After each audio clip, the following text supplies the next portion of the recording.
साथियों, सभी को जय भीम, आदाब, नमस्कार, सत श्री अकाल। साथियों, आज मैं आपसे अपने देश और उत्तर प्रदेश में कुछ मुद्दे हैं जिन पर बात करना चाह रहा हूं।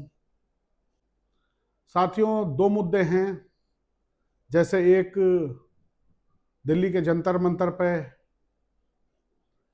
सीजेपी यानी कॉकरोच जनता पार्टी का आंदोलन चल रहा है, उस पर आपसे कुछ बातें करनी है। और साथ ही एक रामपुर के डीएम कोर्ट से आदेश पारित हुआ है। मौलाना मोहम्मद अली जौहर यूनिवर्सिटी जो रामपुर में स्थित है, उसके 38 भवनों को अवैध घोषित किया है। उस पर भी आपसे बात करनी है। दोस्तों, शुरुआत करते हैं जो कॉकरोच जनता पार्टी का दिल्ली के जंतर मंतर पर एक आंदोलन चल रहा है युवाओं का, उस आंदोलन पे बात करते हैं। दोस्तों, आपने देखा होगा कि कैसे चीफ जस्टिस ऑफ इंडिया के एक बयान के ऊपर अभिजीत दीपके जी ने एक सटायर के तौर पे एक सोशल मीडिया पे पार्टी लॉन्च की जिसका नाम सीजेपी कॉकरोच जनता पार्टी रखा। हालांकि बात को अभिजीत दीपके जी अमेरिका से भारत आए और उन्होंने जंतर मंतर पे जमीन पे उतर के एक आंदोलन शुरू किया जिसमें युवाओं को भागीदारी बनाने की बात करी कि युवा आए और उनका साथ दें। साथियों, शुरुआत में मैंने देखा उस आंदोलन से बहुत ज्यादा भीड़ नहीं जुट रही थी। कुछ दिन बाद सोनम वांगचुक जी भी उनके साथ आए और सोनम वांगचुक जी ने अपनी भूख हड़ताल चालू करी।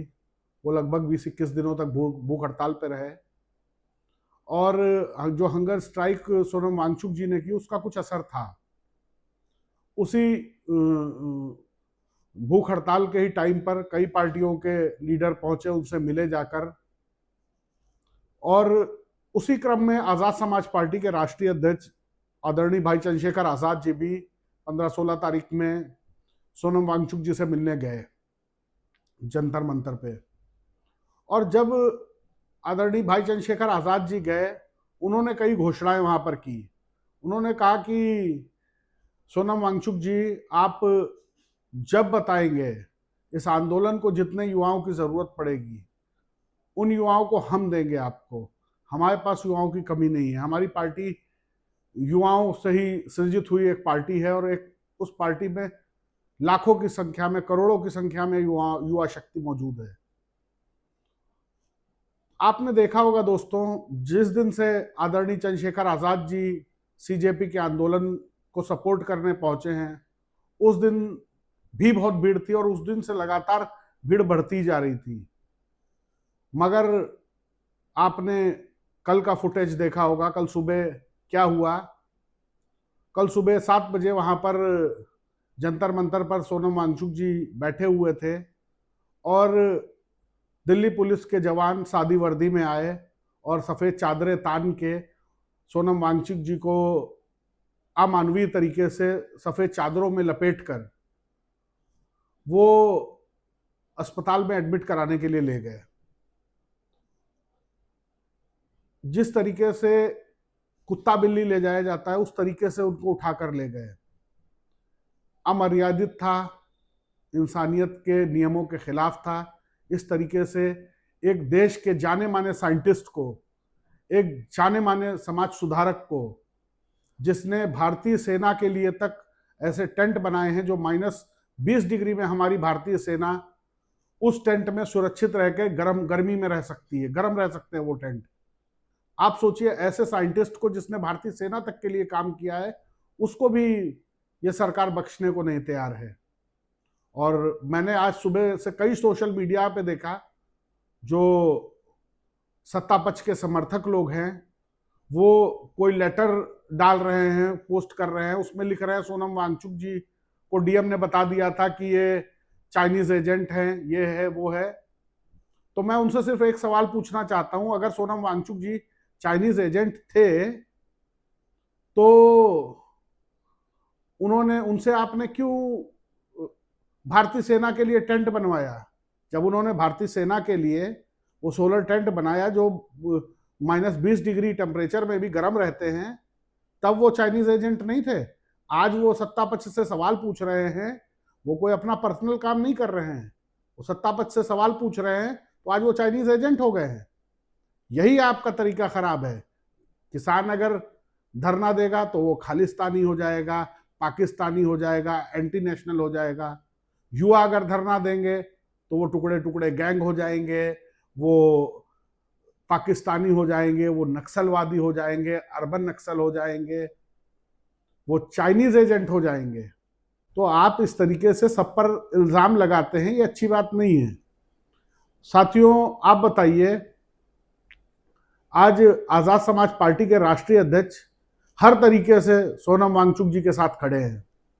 आप रात को आपने वीडियो देखा होगा, कैसे चंद्रशेखर आजाद जी 2 बजे रात को पहुंच गए थे। जब आज रात को 2 बजे रात को पहुंच गए थे जंतर मंतर पे, और पूरी रात सुबह तक वो वहीं रुके हैं।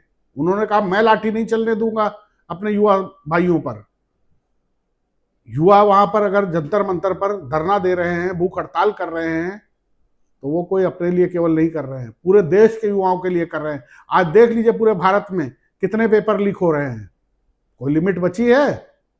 कोई युवा पेपर देता है, उसके पेपर लीक हो जाते हैं, किसी का भविष्य सुरक्षित नहीं बचा है। तो अगर युवा सवाल पूछ रहे हैं तो क्या उससे डायलॉग करना भी, उससे बातचीत करना भी सरकार को उचित नहीं लगता है? आप बात मानिए या ना मानिए, वो तो बात की बात है, मगर आप बात कीजिए। आप बात नहीं करेंगे, आप केवल उनको जबरदस्ती वहां से हटाएंगे, और अगर उनके साथ कोई खड़ा हो जाएगा तो वो भी देशद्रोही हो गया।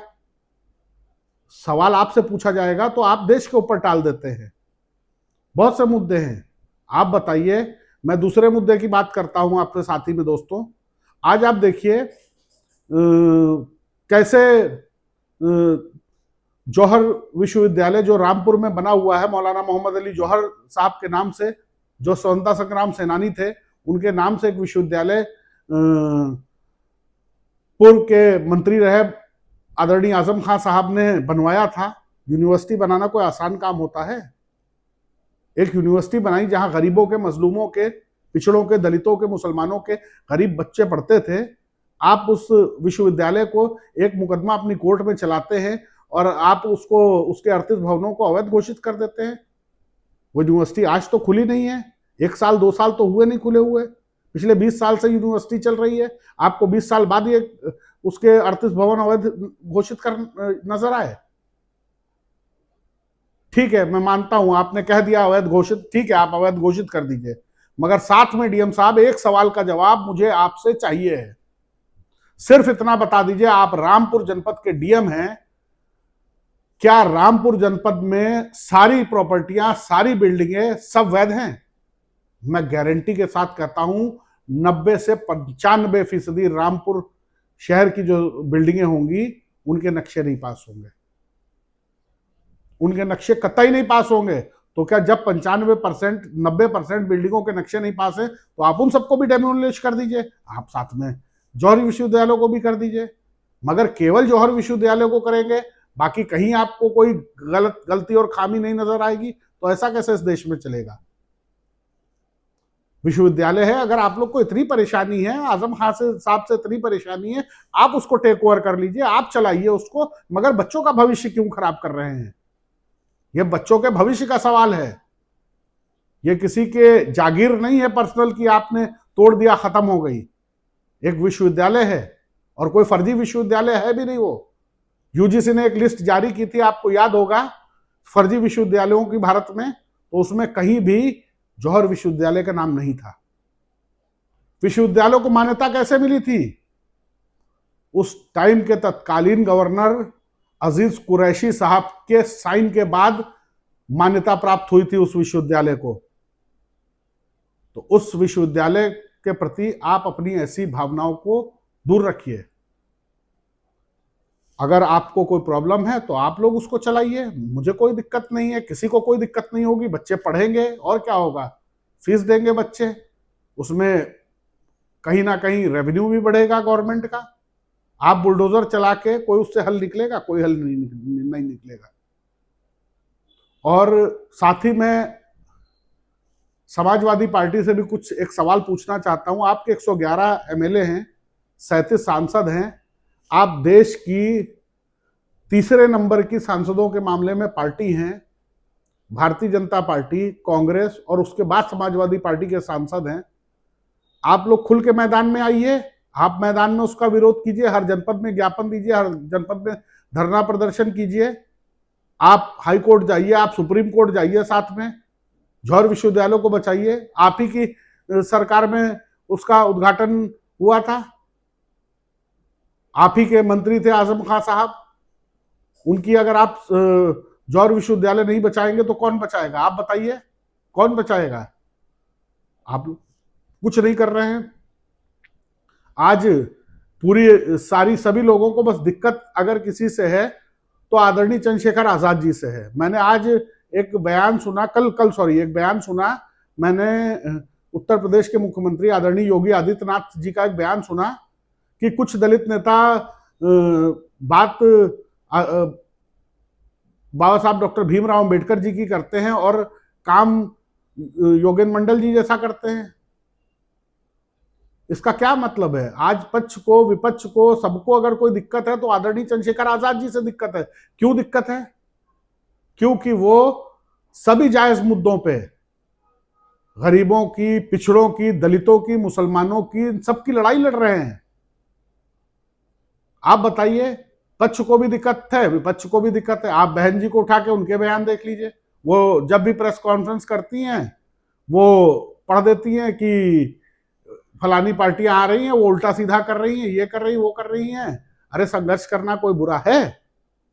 गरीबों के लिए, दलितों के लिए, मुसलमानों के लिए संघर्ष करना बुरा है?